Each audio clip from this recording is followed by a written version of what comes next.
Assalamualaikum warahmatullahi wabarakatuh. Perkenalkan, nama saya Sony.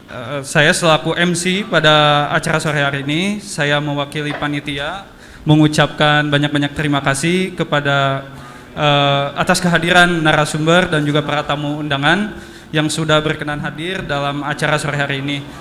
Berikut ini adalah susunan acara launching pemutaran film Taubatnya Sang Teroris. Bapak Ibu sekalian, rangkaian acara sore ini adalah yang pertama pembukaan dan juga pembacaan susunan acara, kemudian akan dilanjutkan dengan menyanyikan lagu Indonesia Raya. Selanjutnya akan ada pembacaan doa dari Ustadz Asno Priyandi dari Debintal. Kemudian ada sambutan dari Bapak Muhammad Syaukilah selaku perwakilan Yayasan Debintal. Kemudian ada pemutaran film Taubatnya Sang Teroris. Selanjutnya akan ada diskusi yang akan dipimpin oleh moderator. Kemudian akan ada penyerahan plakat dan foto bersama. Selanjutnya penutupan acara pada sore hari ini. Baik. Untuk mempersingkat waktu, kita mulai acara pertama pada sore hari ini dengan menyanyikan lagu Indonesia Raya yang akan dipimpin oleh Bapak Budiono alias Bapak Babe. Dipersilakan. Untuk para hadirin dimohon untuk berdiri semuanya.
Hadirin dipersilakan untuk duduk kembali.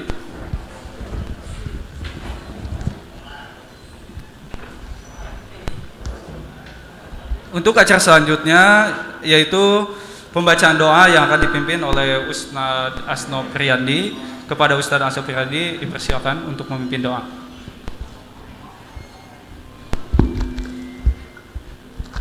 Bismillahirrahmanirrahim. Assalamualaikum warahmatullahi wabarakatuh. Sebelum kita memanjatkan doa kepada Allah Subhanahu wa taala, alangkah baiknya kita bersama-sama beristighfar. Semoga dengan istighfar kita menjadi pelebur dosa kita di hadapan Allah Subhanahu wa taala. Nastaghfirullahal azim alladzi la ilaha illa wal hayyul qayyum wa atubu ilaih. Nastaghfirullahal azim alladzi la ilaha illa wal hayyul qayyum wa natubu ilaih. Nastaghfirullahal azim alladzi la ilaha illa wal hayyul qayyum wa natubu ilaih. Na'udzu billahi minasy syaithanir rajim. Bismillahirrahmanirrahim. الحمد لله رب العالمين حمدا ناعمين حمدا شاكرين حمدا يوافي نعمه ويكافي مزيده يا ربنا لك الحمد كما ينبغي لجلال وجهك الكريم وعظيم سلطانك اللهم صل على سيدنا محمد وعلى آل سيدنا محمد اللهم اجعل هذا جمعا مرحوما وتفرقنا من بعد هذا تفرقا معصوما اللهم بجاه نبيك المصطفى ورسولك المرتضى طهر قلوبنا من كل وصف يباعدنا عن مشاهدتك ومحبتك وأمتنا على السنة والجماعة والشوق إلى لقائك يا ذا الجلال والإكرام Ya Allah ya Rabbana, ya Allah ya Tuhan kami. Hari ini kami mengadakan sebuah acara ya Allah, acara yang diwadahi oleh teman-teman kami ex-napi terorisme yang alhamdulillah Engkau karuniakan hidayahmu sehingga kami bisa kembali ke pangkuan negara kami kembali.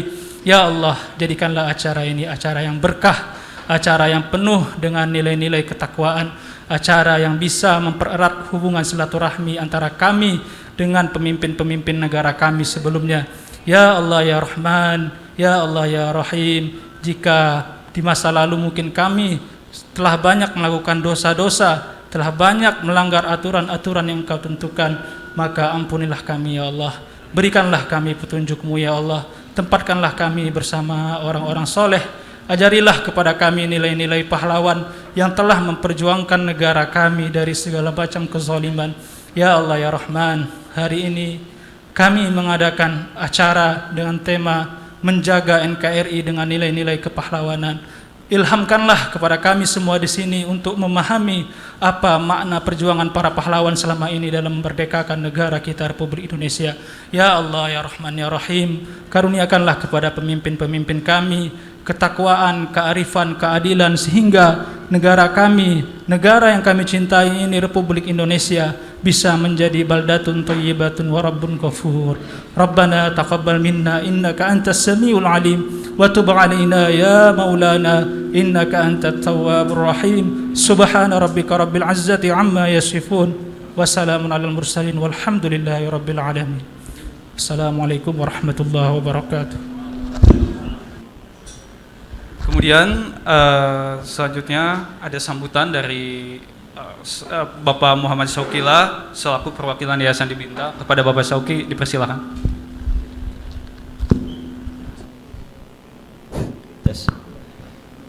Bismillahirrahmanirrahim. Assalamualaikum warahmatullahi wabarakatuh.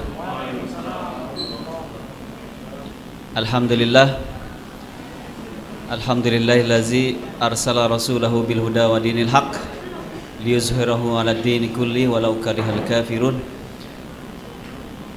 Asyhadu an la ilaha illallah wahdahu la syarikalah wa asyhadu anna Muhammadan abduhu wa rasuluhu la nabiyya ba'dah.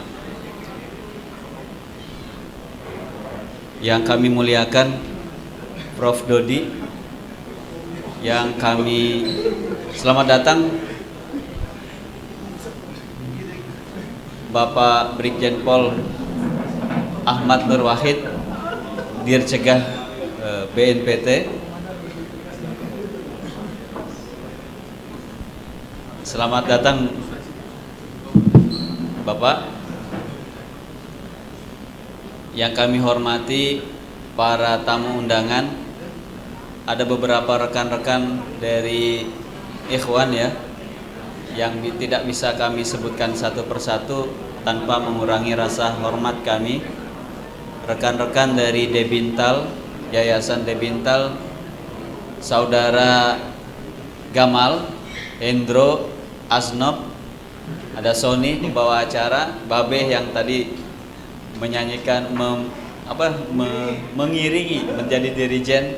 Alhamdulillah di kesempatan sore hari ini di cuaca yang alhamdulillah tidak begitu panas, cerah gitu ya, kita bisa berkumpul tentunya dengan izin dari Allah Subhanahu wa taala, Tuhan yang Maha Kuasa. Kita bisa berkumpul bersama-sama dalam rangka memperingati nilai-nilai kepahlawanan dari para pejuang kita Kalau pada pekan lalu kami sempat memberikan tausiah gitu dalam rangka Hari Pahlawan 10 November. Setiap kita adalah pahlawan bagi diri kita semua. Setiap kita pahlawan bagi keluarga kita, bagi lingkungan kita, bagi masyarakat kita, bagi bangsa kita, tentunya dengan profesi, pekerjaan, atribusi yang kita sandang masing-masing. Hari ini mungkin saya sebagai pendidik ya, dosen, itulah peran saya sebagai dosen untuk mencerdaskan kehidupan bangsa salah satunya. Itulah nilai-nilai kepahlawanan yang bisa saya resapi dalam kehidupan saya. Dan tentunya bagi kami, saya mewakili dari teman-teman yayasan, memohon dukungan dari segala pihak, semua pihak. Semoga rekan-rekan Debintal bisa istiqomah ya, bisa istiqomah, dan kita memohon kepada Allah Subhanahu wa Ta'ala agar rekan-rekan semua ini dibimbing ke arah yang benar-benar tadi di dalam doanya Ustadz Asnob, dalam hal-hal yang baik, hal-hal yang berkontribusi bagi bangsa dan negara, masyarakat. Tentunya itu tidak akan terwujud tanpa dukungan bapak-bapak semua, baik dari kepolisian misalkan, dari BNPT, dari masyarakat. Nah, tentunya kami berharap support dan dukungan dari semua pihak untuk bisa teman-teman ini bisa berkarya bagi bangsa dan negara. Karena esensi kita sebagai manusia hidup ini adalah bermanfaat bagi orang lain. Dan silakan. Selamat datang Pak Wahid Ridwan dari PP Muhammadiyah. Kita berharap dengan adanya pertemuan pada sore hari ini dengan menjaga tagline-nya, menjaga NKRI dengan nilai-nilai kepahlawanan melalui launching pemutaran film Taubatnya Seorang Teroris, itu kita bukan hanya teman-teman di Debintal ya Pak Dir yang meresapi nilai-nilai kepahlawanan, akan tetapi semua pihak, semua kalangan juga bisa meresapi nilai-nilai kepahlawanan. Karena apa yang kita dapatkan hari ini merupakan jerih payah dari para pendahulu kita. Kira-kira itu saja Bapak Ibu semua yang bisa kami sampaikan. Mohon maaf apabila ada hal-hal yang kurang berkenan dan agak sedikit panjang. Wallahul muwaffiq ila aqwamit thoriq. Wassalamualaikum warahmatullahi wabarakatuh.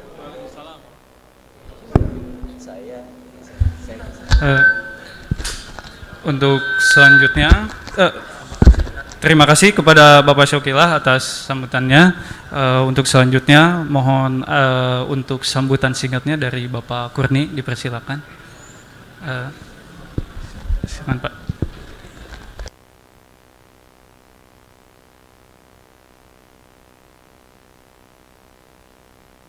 Assalamualaikum warahmatullahi wabarakatuh. Yang saya hormati segenap pengurus Yayasan Debintal, yang saya hormati Bapak Direktur Pencegahan BNPT, yang saya hormati Ibu Bapak narasumber teristimewa peserta Majelis Silaturahim yang berbahagia. Kami berdua dengan Pak Direktur Pencegahan diutus oleh Bapak Kepala BNPT untuk memberikan semangat, memberikan doa, dan memberikan lecutan agar Yayasan Debintal lebih maju, lebih berkah, dan lebih bermanfaat untuk bangsa dan negara. Karena kita bagi dua seasonnya ini, pertama-tama marilah bersama-sama kita mengucapkan terima kasih kepada Yang Mulia Tengku Umar, Tengku Jigritiro, Ibu Cut Nyadin, Ibu Cut Mutia, Laksamana Kemala Mahayati, Sultan Iskandar Muda, Panglima Polim, Sisingamangaraja 12, Adam Malik, Jamin Ginting, Jenderal Besar Abdul Haris Nasution, Adam Malik, Raja Ali Haji, Raja Haji Pisabilillah, Sultan Sarip Kasim II, Raden Matair, Sultan Taha Saifuddin, Tuanku Imam Bonjol, Sultan Salil, Profesor Muhammad Yamin, Muhammad Nasir, Ibu Hajar Rangkayo Rasuna Said, Ruhana Kudus, Bagindo Ajisan, Profesor Hajairin, Sultan Mahmud Badaruddin II, Raden Inten, Ismail Marzuki, Muhammad Husni Tamrin, Kiai Haji Nur Ali, Raden Dewi Sartika, Oto Iskandarinata, Bapak Laksamana R.E. Marta Dinata, Pangeran Diponegoro Raden Ajeng Kartini, Sultan Agung Pangeran Sambernyawa, Kanjeng Gusti Pangeran Aryo II, Sri Sultan Hamengkubuwono ke-12, Sutomo Dr. Cipto Mangunkusumo, Dr. Wahidin Sudirausodo, I Gusti Ngurah Rai, Ide Anak Agung Gede Agung, Sultan Hasanuddin, Pangeran Muhammad Nur, Patimura, Ibu Maria Walanda Maramis, Ibu Marta Kristina Tiahu, Bapak Yohanes Abraham Dimara, Silas Papare, Martin Inde.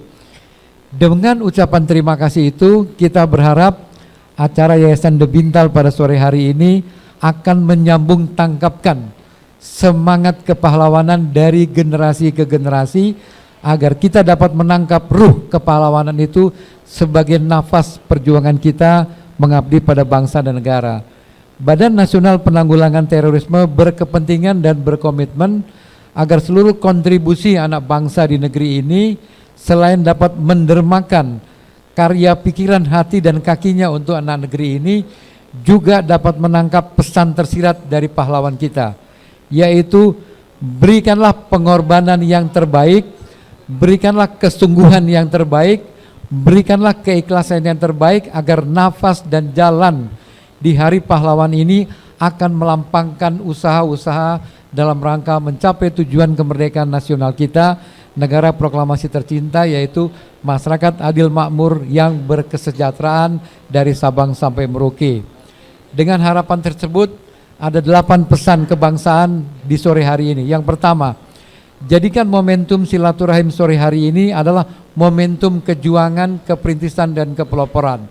Yang kedua, tumbuhkan terus jiwa pemberani, karena dengan sifat itulah pahlawan mendirikan NKRI.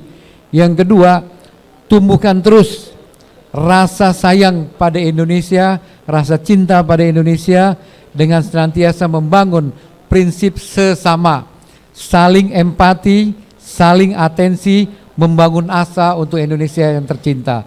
Yang keempat, tumbuhkan terus semangat gelora Pancasila di dada kita, karena hanya orang-orang dan citizen serta warga bangsa yang mencintai Pancasila, dia dapat merawat cita-cita NKRI dengan semangat kepancasilaan. Yang kelima, tumbuhkan terus jiwa patriotisme, kejuangan dan kepahlawanan itu jangan pernah berkurang 1 detik pun dalam setiap interaksi sosial kita, kebangsaan dan kemasyarakatan. Yang ketujuh, tumbuhkan terus semangat silaturahim di antara sesama anak bangsa, karena hari ini bangsa ini menghadapi virus nonstop, narkoba, obat terlarang, nikotin, sara, terorisme, onar, pornografi, yang semuanya dilatar belakangi oleh penyakit gerakan putus silaturahim. Gerakan putus silaturahim akan melahirkan virus negatif, virus distrust, saling tidak percaya. Dari virus distrust itu akan muncul virus disharmoni, tidak rukun, akur, kompak, bersatu, yang pada gilirannya akan menyebabkan instabilitas kehidupan berbangsa bernegara yang kita cintai bersama. Yang kedelapan, harapan kita dengan momentum silaturahim kebangsaan ini, forum yang diselenggarakan oleh Yayasan The Bintal ini akan memberikan spirit, akan memberikan energi, akan memberikan motivasi untuk tumbuh suburnya terus semangat merawat NKRI dengan tulus ikhlas, dan kita berharap momentum hari ini akan mempererat persaudaraan sesama anak bangsa. Demikian kira-kira sambutan singkat saya. Untuk selanjutnya dengan ucapan alhamdulillah, semoga kiranya forum ini akan memberikan manfaat sebesar-besarnya untuk keberlanjutan negara proklamasi yang kita cintai bersama. Terima kasih. Wabillahi taufiq wal hidayah. Wassalamualaikum warahmatullahi wabarakatuh. Waalaikumsalam warahmatullahi wabarakatuh. Terima kasih kepada Bapak Profesor Dodi atas sambutan singkatnya. Baik, untuk lebih memeriahkan acara ini, kita akan lanjutkan dengan sesi diskusi yang akan dipimpin oleh moderator Gamal Abdillah Maulidi yang menjabat sebagai Ketua Yayasan di Debintal. Saya persilakan kepada Saudara Gamal untuk langsung memimpin sesi diskusi. Assalamualaikum warahmatullahi wabarakatuh. Perkenalkan, nama saya Gamal Abdillah. Alhamdulillah pada sore hari ini kita diberikan kesempatan untuk dapat berkumpul, berdiskusi dalam rangka memperingati Hari Pahlawan 10 November. Alhamdulillah kita dapat berkumpul untuk berdiskusi. Jadi kembali lagi kepada tema pada sore hari ini, yaitu menjaga NKRI dengan nilai-nilai kepahlawanan. Tadi kita sudah menyaksikan bersama-sama film dokumenter yang kita putar, yaitu di dalamnya ada anggota Debintal, sekjen kita, Saudara Hendro, kemudian ada Babe, ada Umu Salsabila, dan Umu Ufa. Nah kemudian alhamdulillah di tengah-tengah kita sudah ada bapak-bapak narasumber, ada Gus Naji, ada Bapak Kurni, ada Bapak Dodi, ada Pak Wahid yang akan mengisi ngobrol santai sesuai dengan tema kita, ngobrol santai, jadi tidak terlalu formal. Jadi mohon kepada para peserta undangan untuk atensinya fokus kepada diskusi kita pada sore hari ini, karena nanti kita akan persilakan untuk para peserta bertanya kepada bapak-bapak dari narasumber kita pada sore hari ini, insya Allah. Nah kemudian untuk mempersingkat waktu, saya selaku moderator akan bertanya Pak kepada Pak Kurni, Pak. Pak Kurni.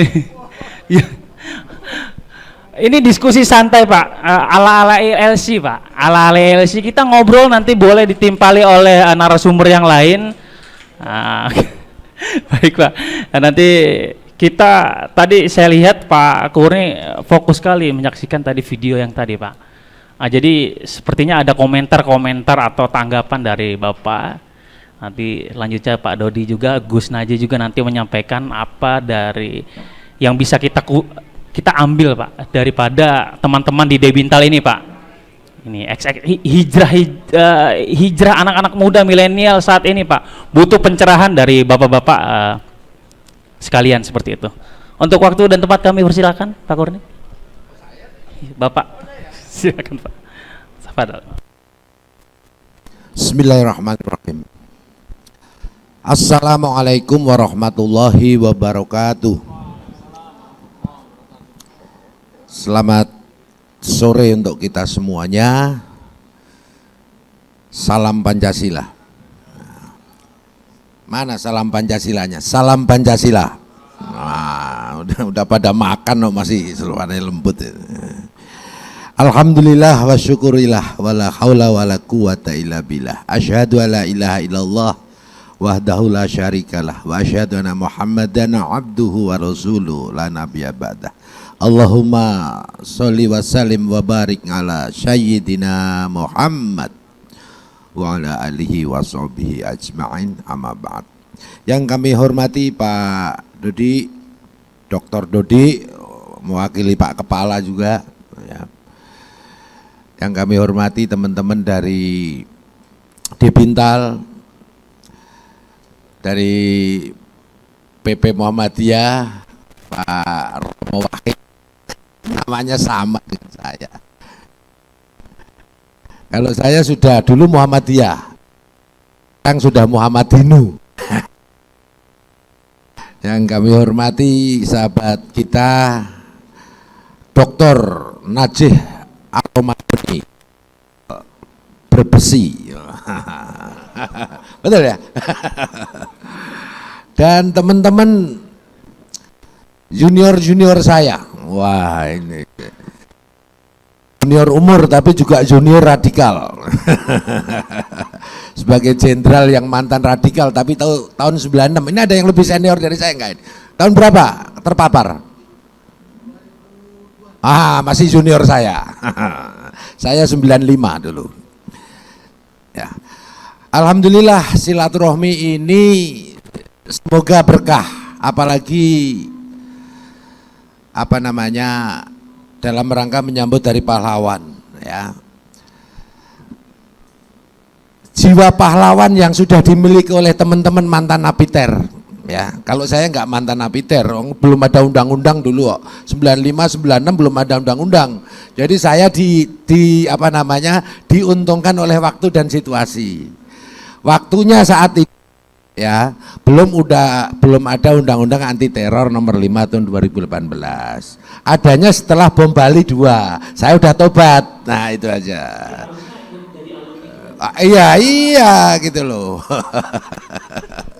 Jadi mungkin satu-satunya mantan radikal yang jadi makanya teman-teman semuanya mantan napiter ataupun mitra derat dari Densus atau dari BNPT, ya, kalian semua jangan patah arang, jangan frustasi, jangan kecewa, banggalah. Karena kalau kita bicara pahlawan itu sifatnya ada 3, militan, nasionalisme, spiritualnya itu luar biasa. Nah, teman-teman kita semuanya yang mantan terpapar radikal itu militannya sudah ada, tinggal nasionalismenya sama spiritualitasnya. Makanya kalau cari guru, ya teman-teman, adik-adik saya semua, kalau sudah jadi ex napiter, cari guru jangan ada yang ngajari syariat, yang ngajari makrifat, ya, yang ngajari spiritual, yang ngajari akhlak, rohani, tasawuf itu. Kalau belum saya nggak percaya itu kalau udah tobat. Hanya kooperatif aja, udahlah mantan-mantan sama lah kita ini. Kalau masih sering kulu bid'atin dolalah, itu belum. Opo anane itu ada sahabat saya itu yang mantan polisi juga itu. Udah, sekarang kita bela-belaan. Nah, kita itu sudah punya militansi tinggi. Udah nggak usah malu. Ono lo contohnya dari jenderal 3 kali sidang disiplin, nggak ada di dunia TNI Polri. 3 kali sidang disiplin, ya, masih bisa jadi polisi, ini karunia betul. Nah, dan sanad kita, kalau belum ini sanad ke Abu Bakar, orang-orang pinter, ini sanadnya ke Ali bin Abi Thalib, ahli-ahli sedekah sanadnya ke Utsman bin Affan. Kalau kita itu sanadnya Umar bin Khattab, jelasnya udah mantan jahiliyah, mantan radikal, tapi begitu jadi khalifah tobat karena hidayah, paling luas mengembangkan jazirah Islam. Betul Pak? Betul? Iya, jadi jangan patah arang, udah ada contohnya, tenang aja. Jadi kalian tidak boleh putus asa. Lebih baik mantan radikal daripada mantan ustadz. Betul lah?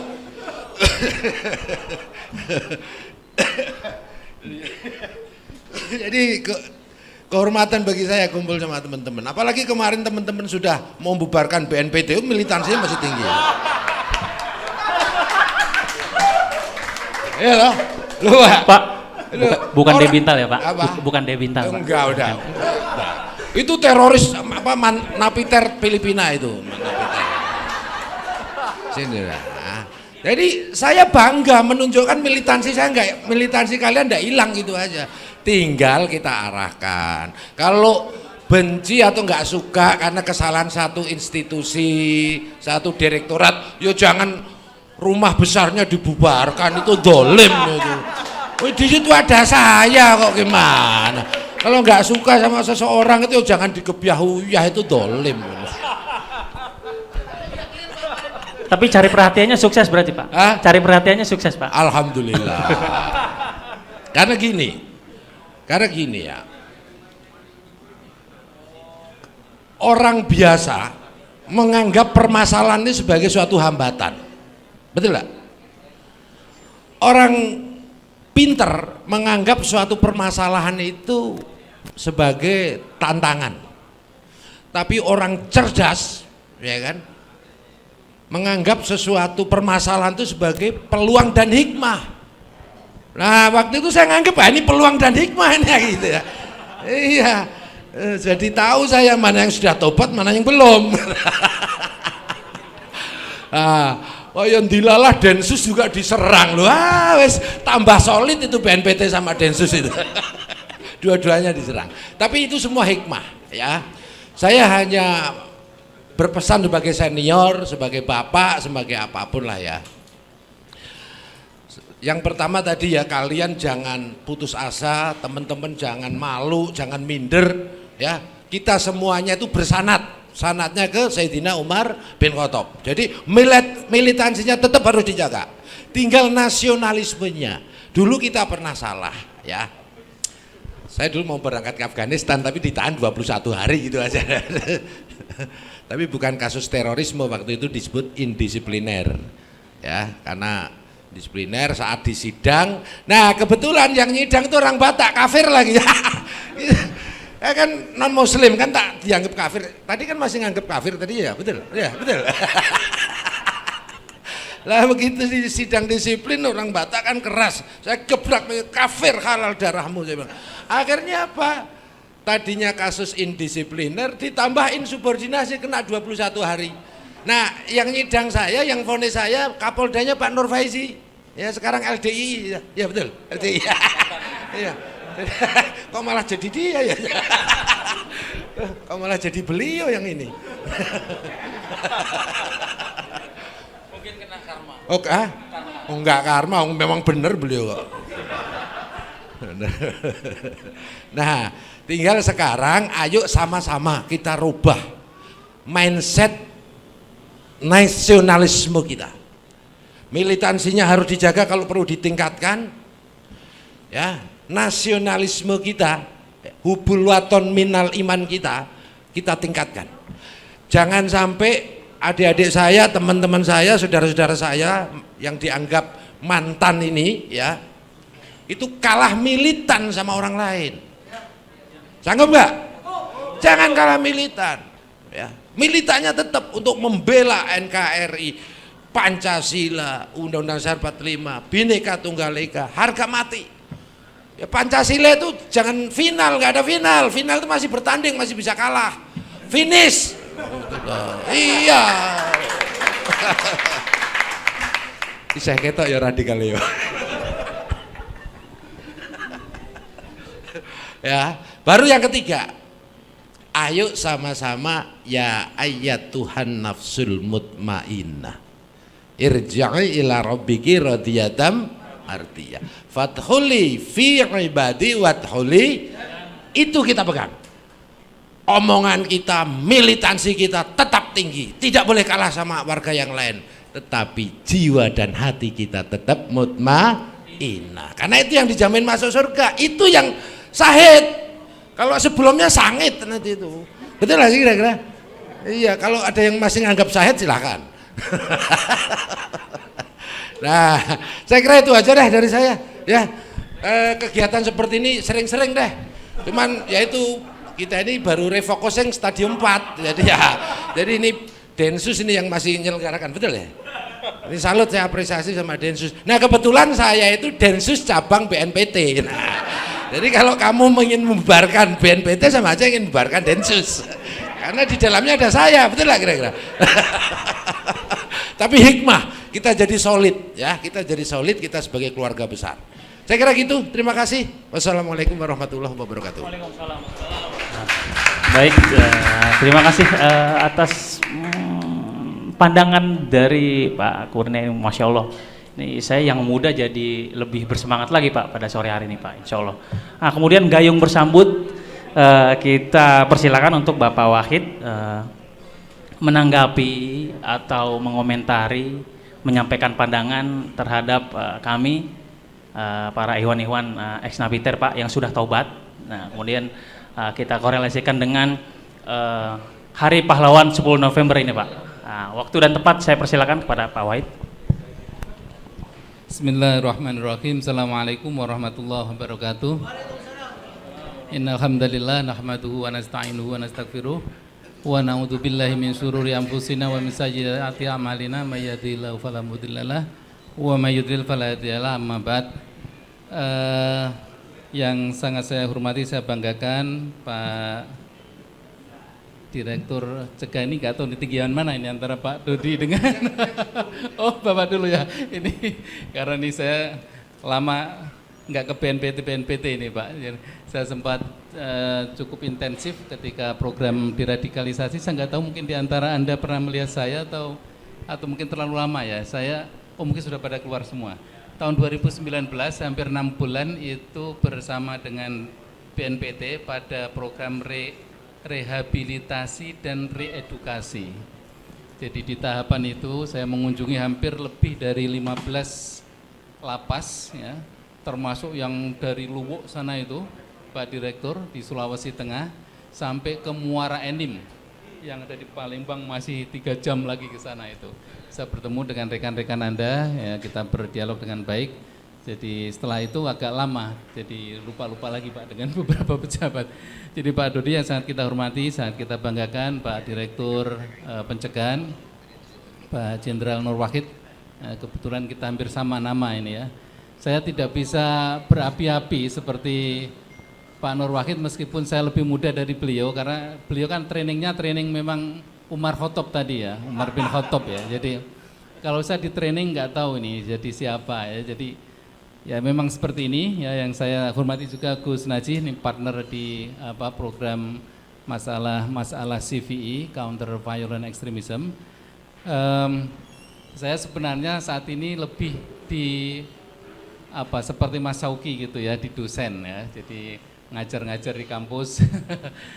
Saya aktif di pimpinan pusat Muhammadiyah dan sudah hampir 3 periode sejak Bang Din Samsudin muktamar di Malang itu sampai saat ini saya masih ada di pimpinan pusat Muhammadiyah. Jadi ya memberikan sedikit waktunya lah begitu Pak ya, karena kita di Muhammadiyah ini kan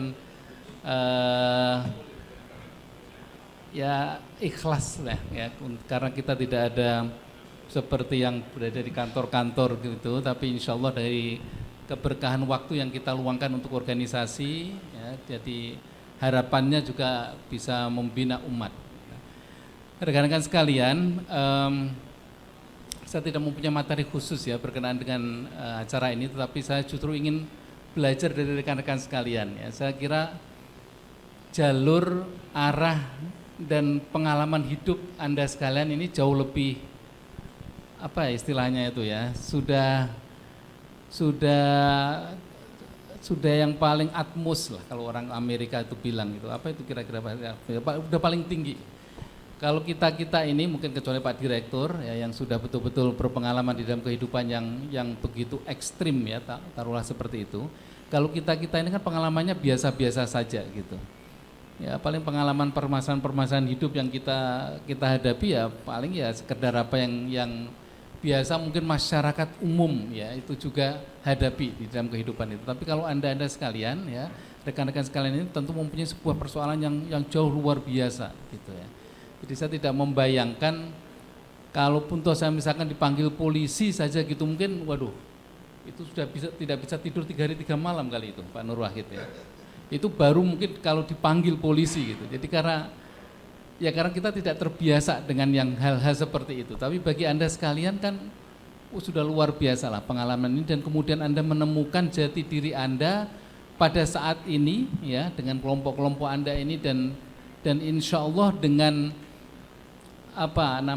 aura dan model kehidupan saat ini itu insya Allah yang terbaik ya. Tentu pengalaman-pengalaman rekan-rekan sekalian di masa lalu itu menjadi sebuah pelajaran ya yang tentu sangat-sangat berharga ya. Banyak sekali, saya mungkin hampir sekitar 40-an orang Bapak yang saya wawancarai, bukan wawancara ya, dalam program diradikalisasi itu, termasuk Umar Patek ya. Saya bertemu di Porong sana, saya bertemu dengan kelompok yang dulu Ambon itu, Mas lupa lagi saya namanya itu. Tetapi betapa saya itu tidak bisa membayangkan gitu ya ketika hal itu terjadi pada diri saya. Tetapi mereka bisa menjalani hal itu ya, tentu Anda sekalian sudah menjalani itu dan Anda sudah paripurna. Jadi saya pikir sekarang ini apabila pun toh Anda menghadapi sebuah persoalan ya hidup gitu ya, itu saya kira sudah sesuatu yang mungkin sudah it's not gitulah kalau dalam orang Inggris mengatakannya, itu sesuatu yang sangat sangat kecil gitu. Namun demikian rekan-rekan sekalian, karena ini persoalan adalah persoalan yang sangat tidak linier gitu ya. Ada dinamika, ada naik turun gitu. Saya dalam penelitian yang saya tulis juga di dalam disertasi saya itu, betapa dinamika itu, saya memprospek masalah ini ya, masalah terorisme ini sampai tahun 2030. Karena itu sebenarnya saya guyonan saja itu, Pak. Kemarin saya memberi di mana ya, saya lupa itu acaranya apa itu. Kenapa saya memilih 2030? Karena waktu itu juga menjawab. Karena waktu ada debat calon presiden kan ada yang mengatakan begitu, wah Indonesia akan bubar pada tahun 2030. Saya jadi bingung ya. Itu nggak mungkin, Pak. Yang ada itu justru negara ini saling bermunculan. Ya, lihat Yugoslavia dari satu negara menjadi 4, dan banyak sekali. Sejelek-jelek negara pun dia tidak akan bubar negara itu. Meskipun dia dilabelin failed state pun, ya negara gagal, itu tetap aja ya bukan betul-betul hilang. Apalagi negara yang masya Allah luar biasa negara kita ini gitu ya. Nah, dengan keberadaan yang seperti ini ya, keberadaan yang tadi saya bilang di dalam disertasi saya pada tahun 2030 itu, dinamika masalah terorisme ini luar biasa dalam tanda kutip menyeramkan ya. Kalau kita mengambil data dari tahun 2002 sejak 2001 bom Bali 1 sampai tahun 2004 ketika SBY itu selesai, Pak. Nah, Pak Direktur juga bisa membaca itu berapa grafiknya itu. Masalah radikalisme itu begitu meningkat ya. Tetapi ya ada catatannya ya, saya juga tulis di dalam disertasi saya itu, catatannya ketika dinamika data seperti tahun 2001 sampai 2014 ya, itu dia stagnan seperti itu ya. Jadi intervensi pemerintah tidak ada, kemudian partisipasi ormas tidak ada, kesadaran dari Anda dan rekan-rekan Anda semua tidak ada, itu bisa terjadi ya. Di tahun 2030 itu betul-betul menyeramkan ya masalah radikalisme itu. Tetapi ketika ada intervensi yang bagus ya, intervensi itu dalam hal apa? Saya menulis ada 28 variabel di situ ya, termasuk diantaranya masalah radikalisme, masalah toleransi, masalah pendidikan, masalah dakwah, masalah gotong royong, ekonomi, pendidikan itu. Jadi ada 28 variabel, yang variabel-variabel itu kalau parameternya itu semuanya bagus melalui intervensi ini tadi ya. Dalam arti intervensi ini bukan bermakna negatif ya, tetapi bermakna positif, maka ancaman terhadap tindak terorisme itu akan sangat jauh berkurang. Tetapi ketika faktor-faktor ini tadi, toleransi tidak diperbaiki dengan baik, pendidikan tidak dikelola dengan baik, ekonomi tidak, investasi tidak baik gitu ya. Jadi semuanya menjadi menurun ya, parameter-parameter itu ya, bisa jadi ya masalah ancaman terorisme itu meningkat. Secara teoritis seperti itu ya. Nah, saya kira tentu peran rekan-rekan sekalian ini mempunyai langkah yang sangat strategis ya di dalam bagaimana mengintervensi parameter di variabel ini itu menjadi lebih bagus gitu ya.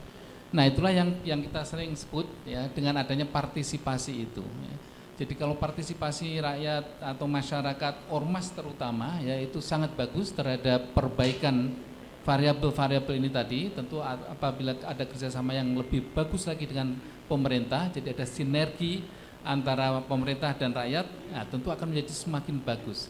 Nah, ketika hal-hal yang baik ini terus selalu terjaga, insya Allah itulah yang akan menjadi apa yang tadi disebut oleh Pak Direktur, menjadi akhir dari the end of the road kita itu ya, fil jannah tadi itu.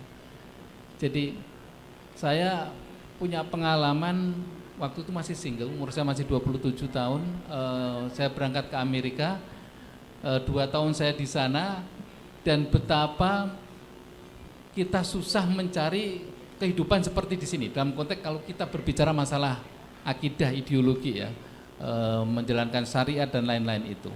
Meskipun kebebasan-kebebasan itu terjaga, Nah kita ini di Indonesia ini luar biasa Bapak. Jadi harus kita syukuri. Saya tidak bisa berpikir lagi kalau misalkan ada orang yang masih menyaksikan ya tentang masalah yang selalu diperdebatkan itu ya. Di Indonesia enggak bersyariah dan lain-lain itu baru kemarin saja itu, kalau rekan-rekan sekalian memperhatikan mungkin nanti juga ada siaran-siaran ulangnya ketika Pak Mahfud MD Menko Polhukam memberikan materi di pleno pertama Ijtima Ulama itu ya, meskipun kita semua sudah paham ya. Saya kira hanya di Indonesia ya ada hukum-hukum positif yang hukum-hukum positif itu adalah jelas-jelas syariah. Ada 6 hukum itu. Beliau katakan itu. Ya, undang-undang perkawinan, undang-undang wakaf, undang-undang zakat, undang-undang apalagi itu ya, wakaf gitu. Jadi itu hanya ada di sini. Jadi kalau hal-hal yang semacam itu masih selalu dipertentangkan dan apalagi diperdebatkan, ya, apalagi dengan khilafah dan lain-lain itu, nah itu tentu sesuatu yang tidak sangat produktif gitu. Nah hal ini saya pikir rekan-rekan sekalian sudah mempunyai keilmuan yang sudah sangat tinggi lah ya dibanding kita dan terus terang saya ingin sangat sekali belajar dari anda sekalian nanti ya, ketika ada sesi tanya jawab atau apalah terserah nanti moderator. Jadi saya sendiri terutama kalau misalkan dari organisasi Muhammadiyah perlu bisa kita kerjasamakan, perlu kita kerjakan yang bersama dalam banyak hal. Insya Allah saya akan bisa memberi mediasi ya kalau memang betul-betul kita ingin melaunching program gitu ya, karena ada banyak hal yang mungkin kita bisa memulainya ya di tahap-tahap awal meskipun ada banyak tentulah komentar karena kita berorganisasi kan tidak 1-2 orang dan mempunyai 1-2 visi ya kan sangat beragam dan dinamika itu sangat-sangat luas sehingga perlu memang kita memulai dan kalau memang kita berniat untuk mulai bekerja sama insya Allah saya akan siap untuk bisa membawa rekan-rekan ya untuk bisa kita bekerja sama di dalam koridor keorganisasian. Saya kira demikian ya, hanya pengantar saja, nanti kita bisa lanjut dengan beberapa pertanyaan dan sharing ya tentang pengalaman. Demikian Mas Gamal, saya berikan kepada moderator lagi. Assalamualaikum warahmatullahi wabarakatuh.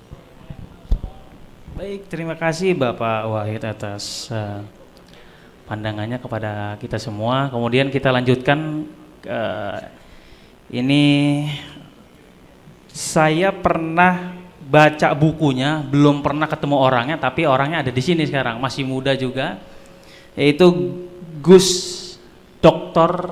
M. Najih Ar-Ramadhani. Masya Allah, saya baca buku antum ketika ana lagi di Polda. Ya. SPK Ana tuh kebagian buku antum itu. Buku yang mana? Khilafah Islamiyah kalau tidak salah. Daulah ya. Islamiyah. Daulah Islamiyah. Insya Allah itu dibagikan oleh Pak Panggih kalau nggak salah. Ada Pak Panggih waktu itu kasih. Insya Allah sekarang kita ketemu dengan Gus. Masya Allah SPK saya banyak sekali yang kebagian buku Gus. Kemudian kita persilakan kepada Gus Najih untuk berkomentar atau memberikan pandangan. Waktu dan tempat kami persilakan. Baik, terima kasih Pak Gamal, Mas Gamal. Assalamualaikum warahmatullahi wabarakatuh.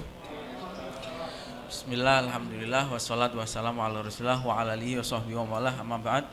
Yang saya hormati Bapak Direktur Pencegahan BNPT, Pak Dodi, Pak Wahid Ridwan, dan para pengurus Debintal.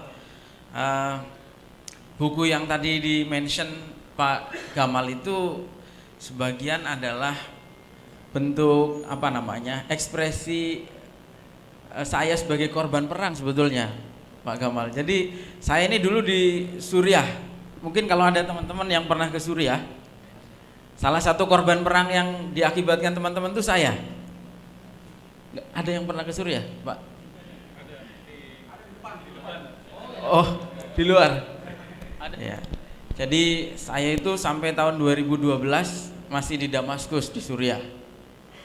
Dan kemudian karena perjuangan milisi yang semakin meluas di Suriah, maka akhirnya pelajar-pelajar yang ada di Suriah dideportasi, dievakuasi keluar. Jadi saya ini salah satu korbannya. Kebetulan kawan-kawan saya juga banyak yang meninggal pada saat konflik, ya, termasuk guru-guru saya. Salah satunya kawan-kawan mungkin sudah pernah dengar, yaitu Syekh Said Ramadan Al-Buti. Syekh Said Ramadan Al-Buti itu guru saya. Saya aktif mengikuti majelisnya setiap hari Senin dan Kamis di masjid di mana tempat beliau dibom. Ya. Jadi nggak tahu pelakunya siapa, mungkin ISIS gitu kan. Jadi karena kawan-kawan saya ini banyak yang jadi korban perang, kemudian guru-guru saya banyak yang meninggal di bom. Selain Syekh Said Ramadan Al-Buti, teman-teman juga mungkin tahu Dr. Adnan Al-Afyuni, Mufti Provinsi Damaskus. Baru Oktober tahun 2020 dibom pada saat pulang dari ngisi pengajian. Jadi setelah selesai ngisi pengajian, di mobilnya sudah ditanami bom, di tengah jalan meledak. Adnan Al-Afyuni, Dr. Adnan Al-Afyuni itu guru saya.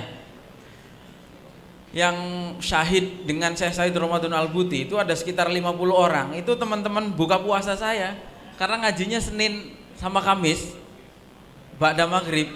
Jadi biasanya takjil itu bagi-bagi kurma, air. Itu teman-teman saya. Wong di video waktu peledakan itu saya masih lihat wajah-wajahnya. Ini apa namanya? Ada rohib, ada namanya macam-macam. Itu teman-teman saya itu. Teman-teman bagi kurma. Makanya saya itu waktu pulang ke Indonesia, saya melanjutkan kuliah di UIN Sunan Ampel Surabaya. Maka saya mengambil riset adalah soal bahaya ideologi takfiri ini gitu. Dan itu yang kemudian dicetak menjadi buku Daulah Islamiyah. Itu sedikit saja. Jadi kalau tadi kan sudah ada yang sebagai pelaku udah banyak. Ada Mas Hendro, Mas Asnop, Babe, ini kan pelaku. Samping saya ini calon pelaku. Mudah-mudahan gagal. Sudah gagal. Nah, saya ini perspektifnya korban, Pak. Jadi saya itu korban. Meskipun saya nggak pernah kena tapi teman-teman orang-orang terdekat saya itulah yang menjadi korban kelompok-kelompok teror di Suriah itu. Itu. Jadi ini saya duduk di sini dalam perspektif sebagai korban. Tapi alhamdulillah ini kan sudah ex napiter semua, sudah ex ya. Dan sore hari ini kita bicara soal menjaga NKRI dengan nilai-nilai kepahlawanan. Kebetulan tanggal 10 November Hari Pahlawan. Saya pikir yang pertama ini adalah sebagai bentuk rasa syukur dan terima kasih kita kepada para pahlawan. Tadi nama-namanya sudah disebut, sudah kayak wiridan sama Pak. Siapa namanya? Iya. Jadi sudah kayak wiridan. 168 dibaca semua. Itu tawasulnya beliau itu. Jadi kalau saya biasa baca Dalail Khairat, nih beliau ini tawasulnya pahlawan. Nggak ada salahnya lah. Nah, bagian dari rasa terima kasih karena sebagaimana hadis lam yashkurillah mal lam yashkurin nas ya. Tidak berterima kasih kepada Allah orang yang tidak berterima kasih kepada manusia. Kita bisa menikmati kemerdekaan seperti ini tentu karena jerih payah, darah dan juga nyawa para pahlawan kita. Itu yang pertama. Kemudian yang kedua, saya mungkin gak panjang-panjang karena pembicara intinya sudah semua. Yang kedua, sebagai umat Islam tentu teladan kita adalah Nabi Muhammad. Dan ketika kita bicara Nabi Muhammad, saya kebetulan studinya hadis, Pak. Jadi formalnya memang pernah jadi doktor, tapi itu formal, ilmunya belum ikut, tapi formalnya minimal sudah. Formalnya saya ini studi hadis. Maka saya mungkin di sini ingin mudzakarah saja, mengingatkan yang mungkin ikhwan-ikhwan di sini kadang-kadang lupa gitu. Ya, saya menyampaikan hadis-hadis akhir zaman. Kemudian gini, jadi ada sebuah tulisan yang mengangkat bahwa Nabi itu intinya adalah seorang patriot, seorang pahlawan bagi negaranya. Dan Nabi itu adalah sosok yang sangat mencintai tanah airnya. Mungkin ini sudah sering diulang-ulang kepada kawan-kawan, tapi tidak ada salahnya kita singgung lagi pada forum sore hari ini. Jadi begini Bapak Ibu sekalian, pada dasarnya kan mencintai tanah air itu adalah fitrah. Saya pernah tuliskan itu, kemudian dan Islam sendiri itu adalah agama yang fitrah. Itu. Kemudian mungkin saya nggak usah bacakan lah ayat-ayat Qur'annya ya. Tapi gini, kemudian yang sering masyhur dikutip adalah bahwa Nabi itu adalah sosok yang sangat mencintai tanah airnya. Tanah air itu kata Ibnu Hazm ada dua. Yang pertama adalah tanah di mana seseorang dilahirkan. Yang kedua adalah tanah di mana seseorang tinggal. Misalnya saya lahir di Jawa Tengah, saya tentu ada kecintaan saya terhadap Jawa Tengah, tapi karena tinggal di Jakarta, saya juga membela lah, paling enggak kalau ada gubernur pilihan saya Anies Baswedan diserang, saya pasti bela. Enggak ada pendukungnya ya? Ya udahlah, saya sendirian aja. Jadi gini, itu tanah air itu ada dua kan. Ya. Nah, Nabi itu kan sebagai sosok yang sangat mencintai tanah airnya. Saya kutipkan hadisnya di sini. Saya ini rutin dengerin tausiahnya Ustadz Abdul Qadir Jawas. Saya rutin, dan makanya beliau tuh selalu apa-apa selalu kan yang ditanya dalilnya mana gitu kan. Maka saya kutip hadisnya di sini, takut ditanya dalil. Jadi ini diceritakan oleh salah seorang sahabat, dia bilang sami'an Nabi sallallahu alaihi wasallam yaqul wa huwa waqifun bil hazwara fi suqi Makkah. Jadi Nabi itu waktu mau berangkat ke Madinah, hijrah ke Madinah, Nabi itu merenung lama sekali. Merenung lama, kemudian mau berangkat juga maju mundur. Tentu sebelum dapat izin ya. Waktu itu Nabi berhenti di sebuah pasar di Mekah, namanya Pasar Hazwaroh. Di situ kemudian Nabi mengumumkan kepada sahabatnya, wallahi innaki la khairu ardillah wa ahabbu ardillah ilallah. Jadi kata Nabi, wahai Mekah, demi Allah, kamu adalah sebaik-baik bumi dan sebaik-baik tanah yang paling aku cintai. Seandainya kaumku tidak pernah mengusirku, tentu saya tidak akan keluar dari Mekah ini. Itu kata Nabi. Ta'alluqnya begitu tinggi kepada Mekah. Sampai beliau sudah sampai ke Madinah, beliau masih sering kangen, ingat-ingat terus dengan Mekah. Itu yang dibaca oleh Allah di dalam Al-Qur'an. Qad nara taqalluba wajhika fis sama' falan walliyannaka qiblatan tardaha fawalli wajhaka syatral masjidil harami wa haitsu ma kuntum fawallu wujuhakum syatrah. Itu. Jadi karena Nabi itu terus melihat langit yang mengarah ke Mekah, maka kemudian Allah mengatakan bahwa Allah sudah membaca ekspresinya Nabi itu. Maka mulai sekarang sholat yang tadinya menghadap Baitul Maqdis dialihkannya oleh Allah ke Masjidil Haram, ke Mekah. Untuk mengobati apa? Mengobati kerinduannya Nabi terhadap tanah air, kecintaan Nabi terhadap tanah air. Itu, tetapi singkatnya lah ya, sampai beberapa bulan di Madinah, Nabi akhirnya juga sedikit demi sedikit mulai tumbuh rasa kecintaannya terhadap kota yang sekarang ditinggalinya itu. Makanya terkenal doanya Nabi itu, Nabi berdoa, Allahumma habib ilainal Madinah kahubbina Makkah au asyad. Ya Allah, berikanlah cinta di hati saya atas kota Madinah sebagaimana kecintaan saya kepada kota Mekah, bahkan lebih dari itu. Itu doanya Nabi. Jadi ketika Nabi di Mekah, Nabi loyal terhadap Mekah, tapi ketika sudah ada di Madinah, Nabi juga mencintai kotanya yang baru itu. Ini sebagaimana ada di dalam hadis-hadis yang sering dikutip oleh guru saya Ustadz Abdul Qadir Jawas. Ini serius ini. Ini serius tak bilangin sama Ustadz ini loh. Sofyan Sori loh. Nanti biar Ustadz Sufyan yang menjawab. Bahkan nabi-nabi yang lain itu juga di dalam Al-Quran dicatat bagaimana kecintaannya terhadap tanah air. Salah satunya adalah Nabi Ibrahim, yang tentu kita semua sudah hafal ayatnya, yaitu wa idh qala Ibrahimu rabbij'al hadzal balada aminah warzuq ahlahu minas samarati man amana minhum billahi wal yaumil akhir ila akhirih.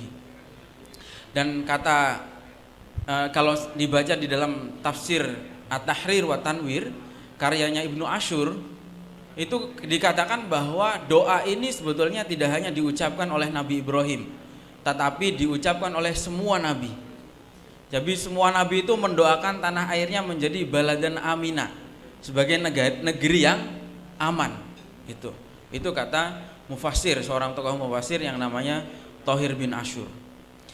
Kita juga bisa melihat bagaimana loyalitas Nabi terhadap negara itu di dalam Sohifatul Madinah, piagam Madinah. Di poin yang ke-37 itu Nabi mengatakan begini, bagi kaum Yahudi dengan bani-baninya itu di atas yang sudah disebutkan di dalam poin sekitar ada 10 bani Yahudi yang ada di Madinah, itu Nabi mengatakan ada kewajiban biaya, dan bagi kaum muslimin ada kewajiban biaya. Mereka Yahudi dan muslimin wajib bantu-membantu dalam menghadapi musuh piagam Madinah ini. Maksudnya wajib bahu-membahu melawan musuh negara. Jadi yang disebutkan poinnya itu adalah yang menjadi musuh negara, bahkan bukan yang menjadi musuh agama di sini. Itu. Meskipun yang musuh agama juga disebutkan di dalam ayat yang lain, di dalam ayat Al-Quran. Tapi piagam Madinah itu menyebutkan Muslim maupun Yahudi dan semua yang menandatangani piagam Madinah harus bahu-membahu membela negara ini ketika menghadapi serangan dari luar. Jadi poinnya adalah membela negara itu bahkan di dalam piagam Madinah disebutkan di situ. Yang disebutkan bukan membela agama, malah membela negara. Tetapi di dalam ayat lain yang ada yang menyempurnakan adalah ayat la yanhakumullahu 'anil ladzina lam yuqatilukum fiddin walam yukhrijukum min diyarikum antabarrukum wa tuqsitu ilaihim. Jadi kalau dalam Islam, kalau mengacu pada ayat itu, ada dua hal di mana umat Islam itu diharuskan berperang. Yang pertama adalah kepada yang yuqatilukum fiddin, memerangi kalian dalam agama. Yang kedua adalah wa akhrajukum min diyarikum, yang mengusir kalian dari tanah kelahiran, penjajah itu. Jadi itu menurut saya poin yang penting untuk kita amati, gali maknanya, nilai-nilainya sebagai bentuk kecintaannya Nabi dan patriotismenya Nabi terhadap tanah airnya, baik pada saat Nabi di Mekah maupun pada saat Nabi di Madinah. Baik, rekan-rekan sekalian, yang terakhir adalah bahwa peringatan Hari Pahlawan menurut saya adalah mengingatkan kita pada perjuangan para ulama. Ulama di sini adalah para kiai dan santri. Kenapa? Karena dunia pesantren itulah yang menjadi basis perjuangan melawan Belanda dahulu. Pejuang-pejuang seperti Bung Tomo itu rutin sowan kepada Hadratus Syekh Kiai Haji Hasyim Asy'ari. Sowan kepada Kiai Haji Hasyim Asy'ari inilah yang akhirnya kemudian melahirkan resolusi jihad. Bapak Ibu sekalian, tanpa resolusi jihad tidak akan ada pertempuran 10 November di Surabaya. Pertempuran 10 November itu diikuti oleh para santri dan kiai. Tentara belum ada, Pak. Tentara itu belum ada. Polisi apalagi belum ada, Pak. Yang pertama kali berjuang di perang 10 November itu adalah santri. dipimpin oleh para kiai. Apalagi BNPT belum ada. Sesuatu yang belum ada itu mungkin tidak ada. Jadi kalau BNPT pada asalnya tidak ada, berarti mungkin juga nggak ada nanti. Makanya teman-teman tuh udah pas bikin petisi bubarkan BNPT itu. Itu sesuatu yang hudus kalau bahasa akidah itu. Kalau Allah tidak punya permulaan, itu nggak ada akhir. Tapi BNPT itu kan baru berdiri tahun berapa tuh? 2010. Kalau nanti 2000 berapa ya enaknya? Ya udah jawab teman-teman sendirilah itu. Kalau seumpama pas peringatan khilafah 2024 nanti bubar kan BNPT wajar saja gitu. Wong dulu nggak ada.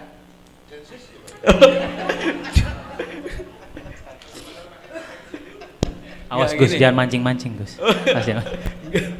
Enggak gini, tapi intinya gini. Mengingatkan perjuangan para ulama, kiai dan santri. Karena perang itu lahir dari resolusi jihad. Resolusi jihad itu isinya adalah fardu ain bagi umat Islam yang berada di kawasan 80 km dari Surabaya.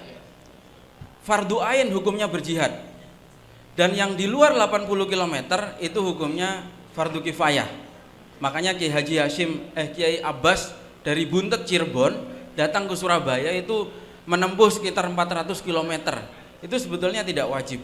Tapi yang daerah sekitar Surabaya, Sidoarjo, Pasuruan, mana lagi Gresik, itu semuanya adalah fardu ain. Tanpa adanya resolusi jihad tidak akan ada perang 10 November. Dan tanpa ada 10 November tidak mungkin Indonesia ini merdeka. Sudah merdeka tapi masih dijajah lagi. Masih diserang lagi. Gitu. Proklamasinya sudah tapi Belanda masih datang. Belum benar-benar merdeka. Jadi itu intinya. Tanpa ada resolusi jihad tidak ada 10 November. Tanpa ada 10 November tidak akan ada kemerdekaan. Maka sebetulnya inti perjuangannya adalah perjuangan para santri dan para kiai gitu. Saya pikir itu, dan dalam kesempatan ini juga saya ingin mengapresiasi teman-teman yang sudah kembali ke NKRI atas jasa besarnya BNPT. Makanya BNPT nggak boleh bubar karena jasanya besar. Tasawuf ya? Iya, harus. Jadi tahu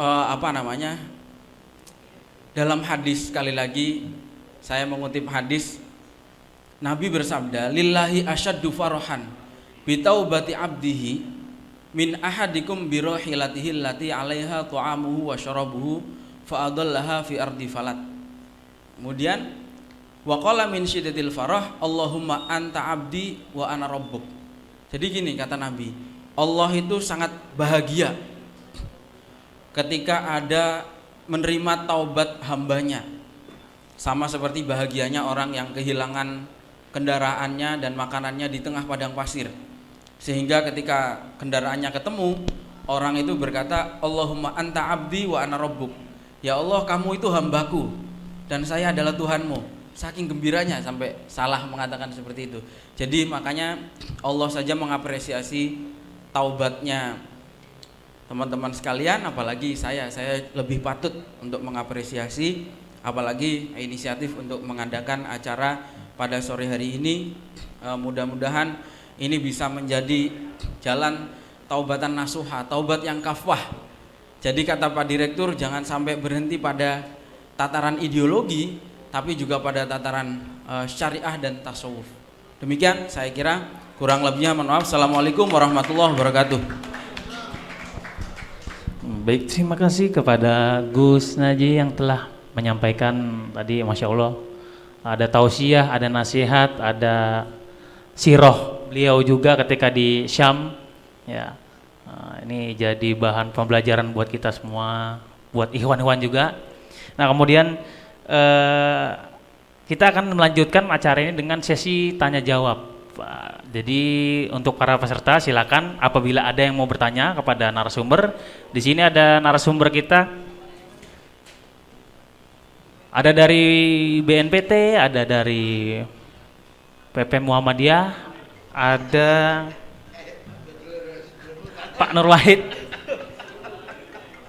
Silakan para peserta, ada dari kalangan wartawan, mahasiswa, Kemudian dari Ikhwan Banten datang katanya. Udah kumpulin berapa langsung? Hah? Silakan yang mau bertanya, Be. Silakan, Be. Assalamualaikum warahmatullahi wabarakatuh. Saya Sofyan Sauri mau bertanya kepada Gus Naji terkait beliau termasuk murid daripada Ramadan Al-Buti. Saya dari tahun 95-96 saya sudah mengkoleksi buku-bukunya Gus, seperti Sirah Nabawiyah. Saya sangat suka karena ada tahapan-tahapan dakwah. Dia berkata dalam misalnya marhalah dakwah bisirri, adalah marhalah dakwah bijahri dan sebagainya. Saya mau tanya Gus, dalam buku terakhir beliau juga termasuk pensara Al-Hikam kalau tidak salah, dan saya juga sudah punya kitabnya, dan ternyata beliau ini punya buku karangan kitab judulnya Al-Madhabiyah, yang di situ ada perdebatan dengan Albani. Saya mau katakan gini Gus, ternyata 3.500 teroris yang ditangkap oleh Densus 88, mungkin sekarang sudah lebih, itu kebanyakan mereka adalah anti mazhab dan tidak bermazhab Gus. Saya teringat dengan bukunya Yusuf Qaradawi yang berjudul Fiqhul Maqasid. Di dalam prolognya itu muqaddimah beliau mengatakan bahwa biang daripada ekstremisme beragama itu adalah literasi beragama. Mereka kelihatannya pejuang sunnah, mereka kelihatannya pejuang Islam, tapi pada dasarnya mereka menghancurkan Islam karena mereka membuang daripada ruh dan substansi daripada sunnah tersebut.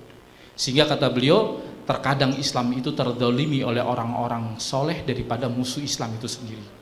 Nah, terkait banyak yang nggak bermadzhab Gus, karena saya baca kayak Ibnu Hajar Al-Haytami mengatakan al-haditsu mudillatun ila lil fuqaha. Kadang hadis itu bisa menyesatkan kecuali bagi ahli fikih. Jangan coba-coba orang nggak pernah belajar usul fikih, qawaid fikih, tidak pernah belajar waraqat, bahkan nggak pernah dengar lagu tentang Jam'ul Jawami, kitab-kitab fikih yang lainnya, lalu mereka berfatwa. Nah ini kebanyakan kita nih dulu nih Gus, maaf nih teman-teman para jihadis ini memang kebanyakan mantan preman, mereka nggak pernah mondok, ngajinya nggak pernah urut-runut, lalu kemudian berfatwa, dan fatwanya ngeri, ya terkait dengan safkud dima, terkait dengan tertumpahnya darah, tapi mereka begitu lancang. Ini bagaimana Gus fenomena hijrah yang tanpa guru? Karena ternyata problem ini ada di kalangan kepolisian juga, TNI juga, yang kemudian mereka banyak yang semangat berislam tapi salah cari guru Gus. Akhirnya mereka nggak pernah nyantri, nggak pernah, tapi bilang ini haram, ini boleh, ini nggak boleh dan sebagainya. Ini bagaimana Gus? Kita Densus 88 dan BNPT sibuk nangkepin yang dihilir, tapi hulunya nih pabriknya nggak pernah disinggung nih Gus. Ini pandangan Gus bagaimana dalam masalah kita ini Gus, terkait dengan anti madzhab dan tidak bermadzhab, bahwa tasawuf tarekat itu seperti yang dikatakan oleh Komandan Jenderal tadi, katakan tarekat itu adalah ubadul kubur. Di Sinai kemarin Gus itu dibunuh 350 orang di Masjid Raudhah 2017. Apa kata mereka yang bunuh ini, orang ISIS? Wallahi hadhihi ghadatul mubarakah qatlun salah satu mi'ah wa khamsin min syahawatul murtad wa ubadul kubur. Cuma gara-gara masjid itu dipakai oleh kalangan tasawuf dari Abu Hasan As-Sadiriyah. Komentar Gus Naji gimana masalah ini? Demikian, wassalamualaikum warahmatullahi wabarakatuh. Baik, silakan Gus dijawab dengan singkat, silakan. Ya. Jadi gini, terkait dengan buku Al-Madhabiyah, memang kan ada sekarang ini berkembang gerakan-gerakan yang slogannya bagus, namanya kembali ke Al-Quran dan Sunnah. Persoalannya adalah mereka tidak benar-benar kembali kepada Al-Quran dan Sunnah karena gagal memahami, tetapi hakikatnya adalah kembali kepada terjemah Al-Quran dan Sunnah. Padahal Al-Quran dan Sunnah, sebagaimana tadi sudah dikutip, itu yang bilang adalah Ibnu Uyainah. Ibnu Uyainah itu bilang gini, al-hadisu mudillatun ila lil fuqaha. Hadis itu bisa menyesatkan, teks agama itu bisa menyesatkan, kecuali kepada illa lil fuqaha, kecuali kepada bagi orang-orang yang memang ahli di bidangnya. Contoh saja, kalau kita nggak mau ngambil perkataan ulama ini ya, nggak ada madhab-madhaban, langsung Quran, langsung hadis. Contoh, ayat wa antajma'u bainal ukhtaini illa ma qad salaf. Allah melarang mengawini dua perempuan yang bersaudara. Itu yang dilarang oleh Al-Qur'an itu wa antajma'u bainal ukhtaini illa ma qad salaf. Sudah gitu saja. Kalau kita mengambil hanya ayat itu, berarti mengawini bibi juga boleh. Mengawini ibunya, mertuanya juga boleh. Ya kan? Karena yang dilarang oleh Al-Qur'an yang disebutkan secara eksplisit kan hanya ukhtaini, dua saudara kandung. Itu tentu menyesatkan. Iya, contoh jadi intinya Al-Qur'an ini ayat-ayat seperti ini itu tidak bisa berdiri sendiri. Contoh lain adalah soal hadis misalnya. Wudu ya. Wailun lil aqabi minan nari asbihul wudu. Neraka wail itu bagi orang-orang yang tidak menyempurnakan basuhan kaki. Asbihul wudu katanya, sempurnakan. Apakah yang diancam itu orang-orang yang tidak menyempurnakan basuhan kaki saja, atau kira-kira yang tidak menyempurnakan basuhan muka, yang tidak menyempurnakan basuhan tangan? Kan tentu semuanya. Kalau kita mau ngambil hanya satu, pasti sesat kita. Kalau hanya ngambil ayat hadis seperti itu, pasti sesat. Termasuk yang sering disinggung oleh beliau adalah soal ayat bunuh diri. Mayyashri nafsuhu tiqa amardotillah itu. Padahal ayat itu kan ada konteksnya gitu. Dan ayat itu sering dimaknai sebagai legitimasi bom bunuh diri. Padahal dia tidak menengok ada ayat lain misalnya wala tulqu biaidikum ila tahlukah dan seterusnya. Sekarang maka dari itu ayat-ayat hadis seperti ini itu bisa menyesatkan tanpa ada tuntunan dari para ulama. Makanya fas'alu ahla dzikri in kuntum la ta'lamun. Itu kan dasar bermadhab. Fas'alu ahla dzikri in kuntum la ta'lamun. Itu sebagai dasar daripada bermadhab. Dan kita ini kalau tidak mau ngambil dari ulama, kita ini bisa tahu ini ayat Quran, ini itu hadis sahih, hadis hasan, hadis dhaif itu dari siapa? Kan ini mesti dari ulama kan. Maka aneh kalau ada orang menolak bermadhab itu.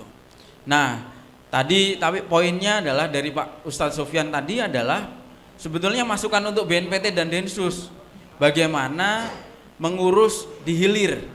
Jangan sampai Densus itu hanya menangkap terus, tapi hilirnya adalah orang-orang yang terafiliasi tadi,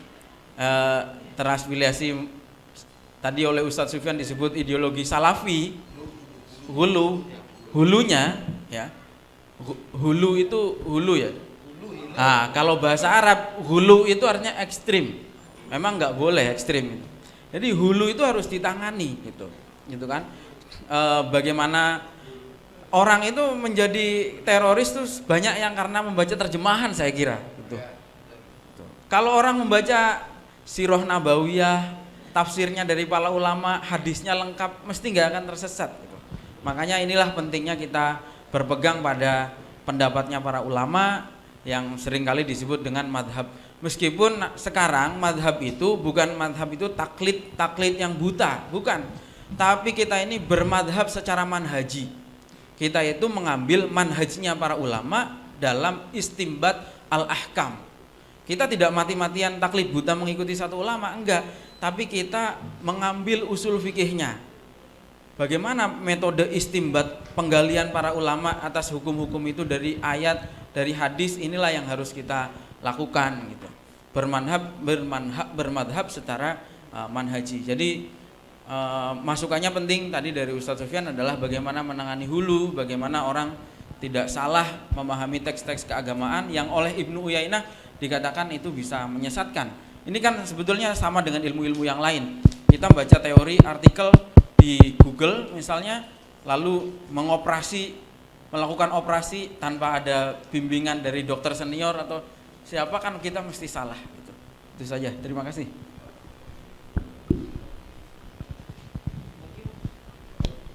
Mungkin satu lagi dari peserta yang ingin bertanya, mohon dipersingkat, silakan. Ada lagi satu saja. Dari rekan ada satu saja. Mungkin waktunya akan kita persingkat karena waktu. Silakan.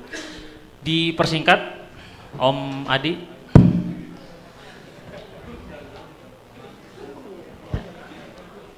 Ya, untuk Pak Nur Wahid dari pihak BNPT,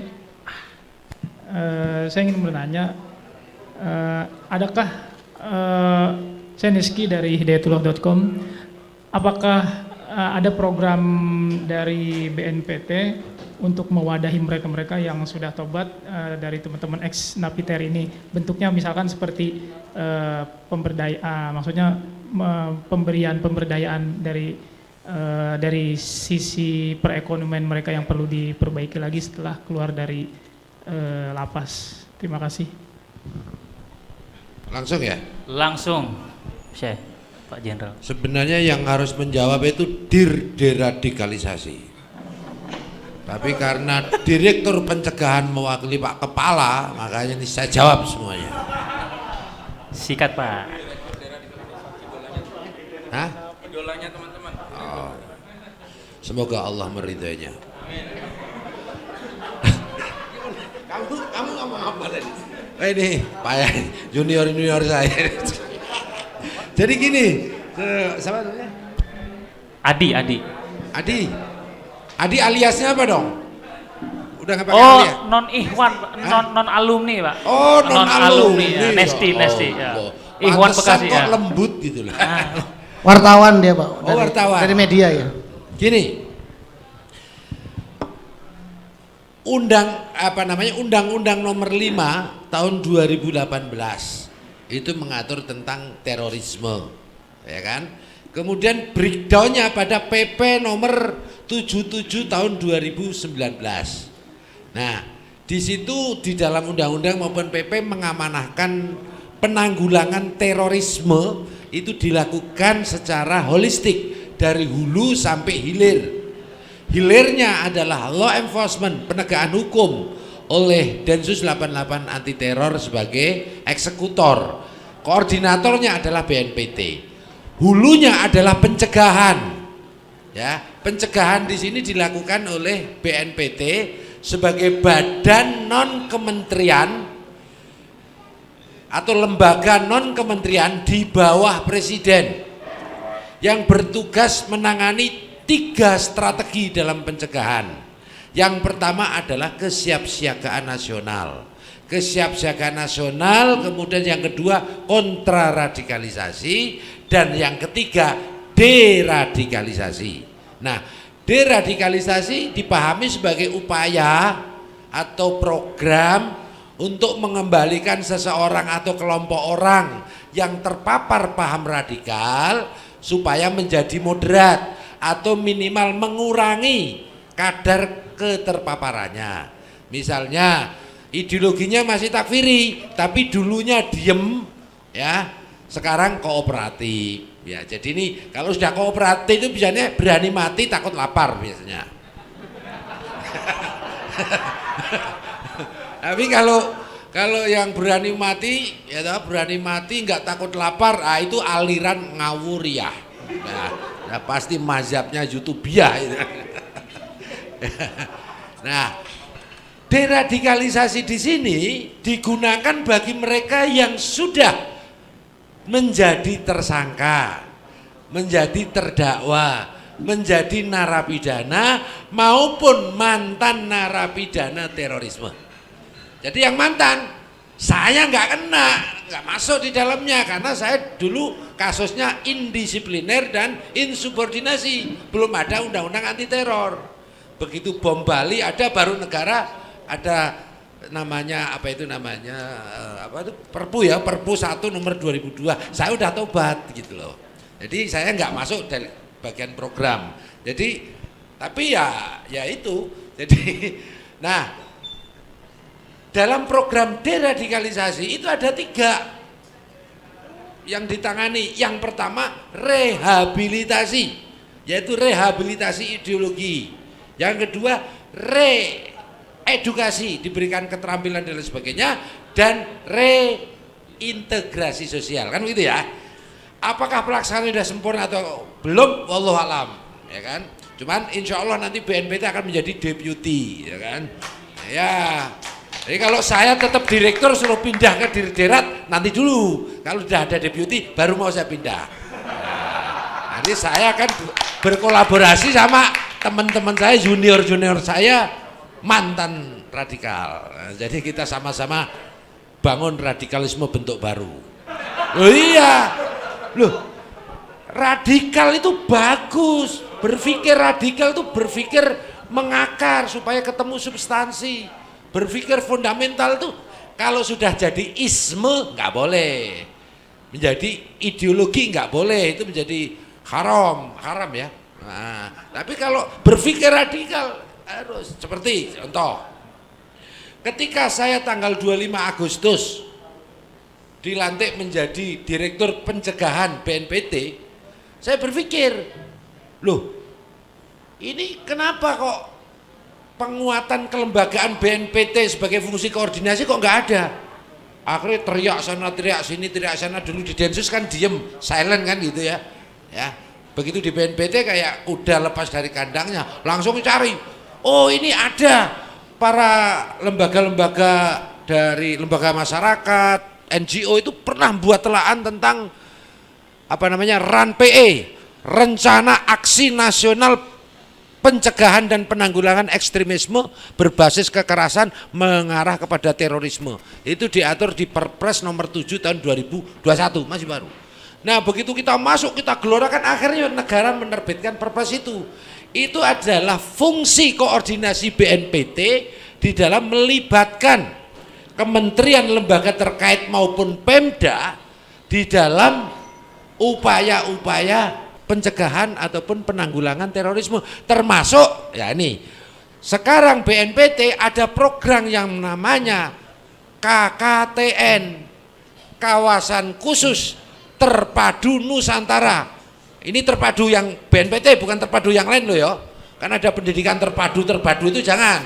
Kalau ini terpadu untuk BNPT, ini adalah kerjasama sama Pemda, kementerian lembaga terkait lainnya mengelola tanah.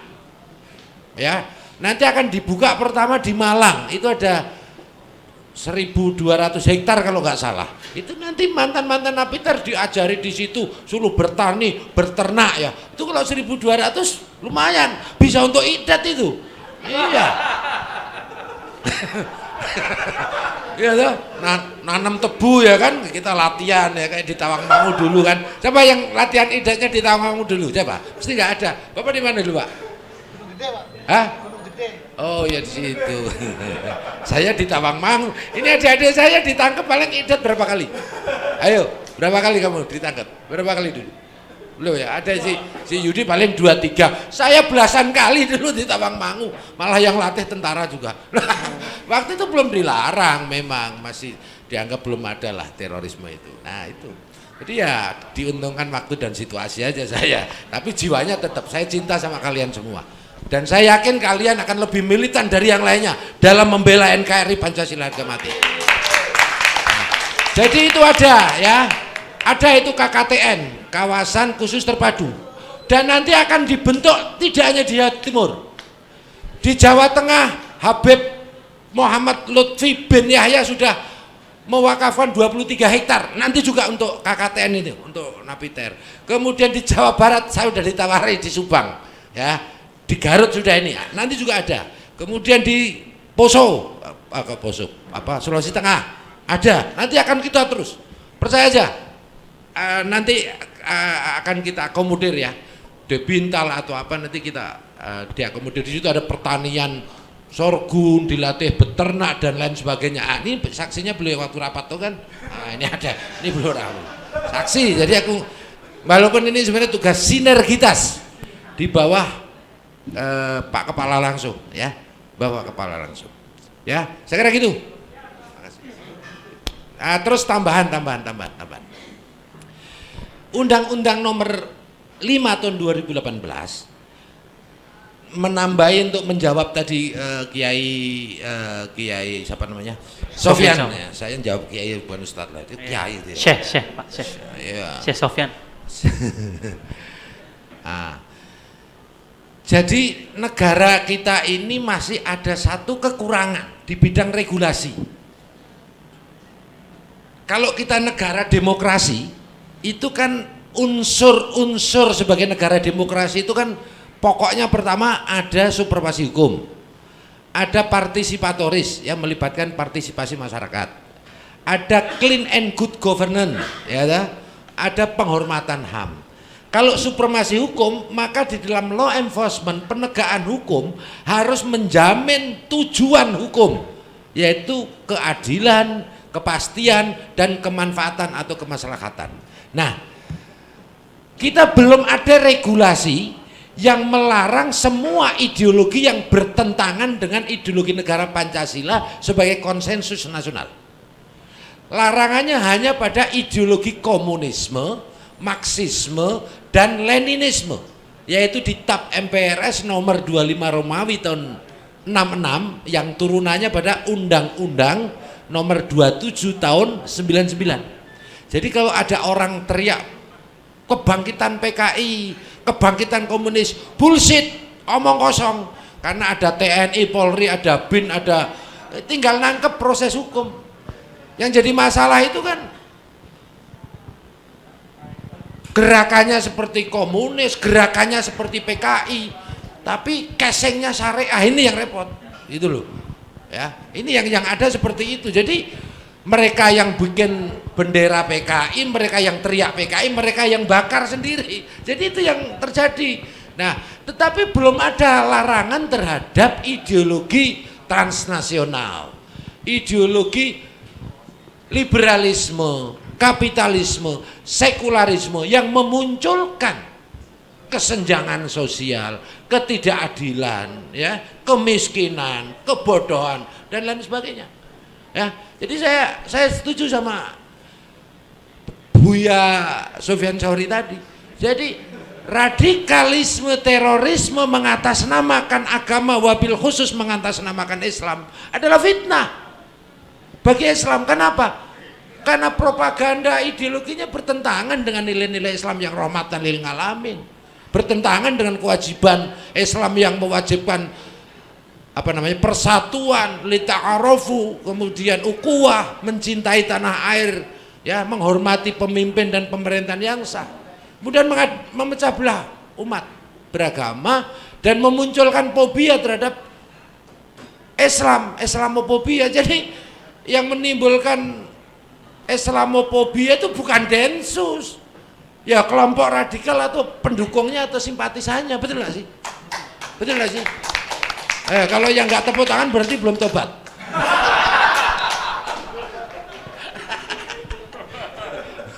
Nah, terus alhamdulillah sebagai rasa syukur kita dan semangat militan, begitu saya masuk ke BNPT, saya gelorakan separatis harus teroris dong.